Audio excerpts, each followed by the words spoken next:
So let's dive into this discussion about that alternative oral health guide, an ebook, that claims to reverse gum disease with a quick 30-second herbal trick. Yep. Absolutely, it's all about taking a natural approach to gum and teeth care, right? I mean, they even say modern toothpaste and mouthwash can be toxic because of ingredients like fluoride. Yeah, exactly. It's like the guide tells you that fluoride, which we all use daily, is actually harmful, even accusing it of being a hazardous chemical waste. They claim fluoride was once an insecticide and rat poison, which is a pretty bold statement. But isn't that a bit of a stretch? I mean, the scientific consensus supports its safety. Yet here they paint this picture of a toxic ingredient lurking everywhere, from our tap water to our toothpaste. True, the ebook promotes avoiding fluoride altogether, likening it to a poison that not only increases the risk of decay, but also, supposedly encourages dentists to profit off expensive treatments. It's quite a conspiracy theory vibe. I know, and that ties into another significant point. The whole idea that modern dental treatments are not just ineffective, but literally a waste of money. They claim that these procedures are painful, expensive, and even leave patients with feelings of fear and frustration. Exactly, and they compare these modern solutions to the ancient secrets of indigenous peoples. It's like they're saying if you follow the traditional methods of some Australian tribes, you can get perfect teeth without all that expensive fuss. They even mention Aboriginal Pakana tribes from Tasmania as proof that natural care works better. Right, but I wonder if that claim holds water. I mean, there's actually no solid evidence that these indigenous practices, like using twigs for cleaning, offer universally better oral health than modern toothbrushes. What do you think? That's a good question. The review mentions that some studies have found chewing sticks to be as effective as toothbrushes.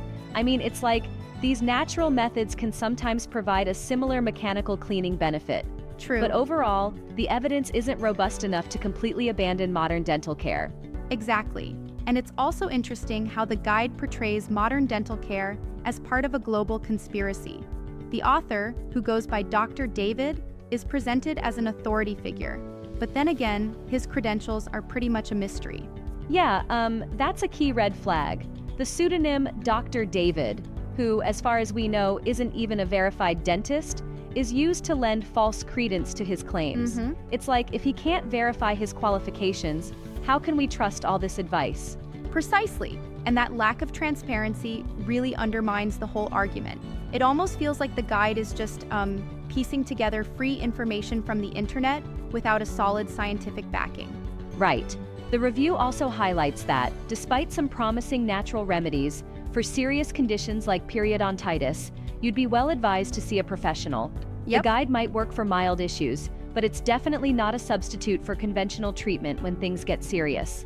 And speaking of serious issues, the guide even warns that untreated gum disease can lead to other significant health problems, from heart trouble to even respiratory issues and autoimmune diseases. It really plays on those fears to promote its alternative methods.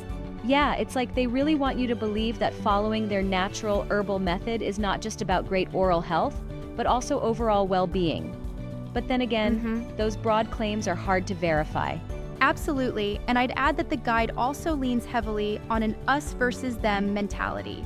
It casts modern science as being controlled by profit-driven dentists and pharmaceutical companies. That's a pretty polarizing stance. True. They claim that these professionals are forcing your teeth to crumble from the inside out, all in the name of profit. It makes it feel like there's a battle between natural health and big dentistry. It definitely has that vibe. Now let's touch on the practicality of this. The ebook sells for $50, right? And it offers a 60-day money-back guarantee, which seems like a decent offer on paper, if you're sold on the idea. Exactly. It's entirely digital and instantly accessible once you buy it. But the price point and refund policy might even tempt someone who's curious to give it a shot, especially if they're wary of conventional dental products.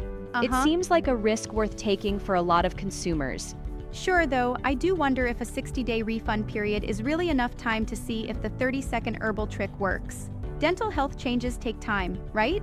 Yeah, that's a fair point. I mean, if you're expecting a complete reversal of gum disease, a little trial period might not suffice, and improvements in oral health could be gradual. Yeah, true. So there's that potential challenge in the promise itself. And on top of that, The review also stresses that if your condition is severe, following a guide like this without proper dental guidance could be risky. It's like, hey, this might work for you if your gum disease is minor, but for anything serious, please consult a real professional. Precisely. The guide is marketed with a lot of dramatic language, claiming that a woman's husband cured his severe periodontitis naturally, and that the herbal recipe cleared not just the infection in his gums, but in his body as well. That's certainly appealing if you're desperate for an easy fix. Right, but the anecdote is just that, an anecdote. It's anecdotal evidence, not peer-reviewed research. And for something as crucial as dental health, relying on such stories can be dangerous. Yeah, exactly. It's like, while a natural remedy might work for some, it doesn't mean it's a reliable approach for everyone. I mean, the scientific community has plenty of established protocols for a reason. Sure. The guide, although intriguing, lacks that empirical backing. And then there's the whole notion of using traditional methods like cleaning with twigs. I mean, it sounds rustic and all, but modern studies, like that 2014 comparison, do show that such methods can sometimes be on par with toothbrushes. However, it's not a one-size-fits-all approach. Would you agree? Absolutely. It's like, while some cultures have relied on these natural practices for centuries, switching completely from a tried and tested electric toothbrush to a twig might be overkill for most people. It's all about balance, I guess. Exactly. And that balance is what's missing in the guide, a nuanced view. Instead, it goes all in on one side, demonizing modern dental care without acknowledging its benefits. That's where I have to respectfully challenge the narrative a bit. I get that, and honestly, for anyone with a serious or chronic dental issue, relying solely on such methods without professional oversight is risky. It seems the guide is more about marketing an alternative lifestyle than providing rigorous, evidence-based advice. Right, and then there's the global conspiracy angle, the idea that dentists conspire for profit by promoting harmful treatments. That can be a slippery slope into pseudoscience territory. Exactly. And while it might resonate with people who are skeptical of big industries, it does raise questions about credibility. I mean, if you're going to challenge conventional wisdom, you really need robust evidence to back it up. Without that, it's just too sensational. I agree. Speaking of evidence, the review mentioned that some of the studies cited in favor of natural remedies haven't exactly been conclusive. For instance, while chewing sticks were found to be effective in some cases, that doesn't necessarily invalidate modern dental products. Yes, it's like the effectiveness of both methods can depend on numerous factors, from individual health to technique and maintenance habits. So, both sides have merit, but the guide tends to oversimplify and overstate the negatives of modern practices. Exactly. It's an either-or approach when realistically, a blend of natural and modern practices might be the best strategy for many people. Definitely.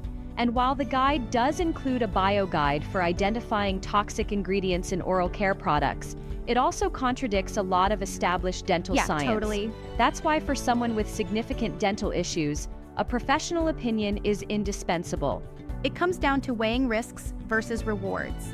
For those open to natural remedies and who have only mild issues, trying a 30-second herbal trick might be worth the investment.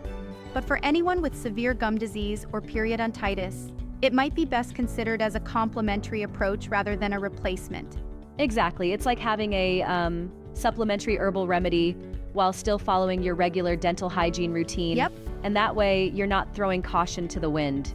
Right, so in wrapping up, while the Gum Teeth Fortifier offers an intriguing alternative perspective on oral health, with its focus on natural remedies and critiques of modern dentistry, it's really important to stay critical and consult reliable sources before making any drastic changes.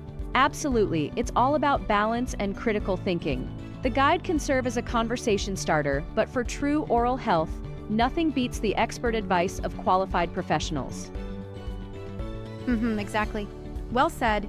It's been a lively discussion, and I hope our listeners take away the need to research thoroughly while being open to different perspectives.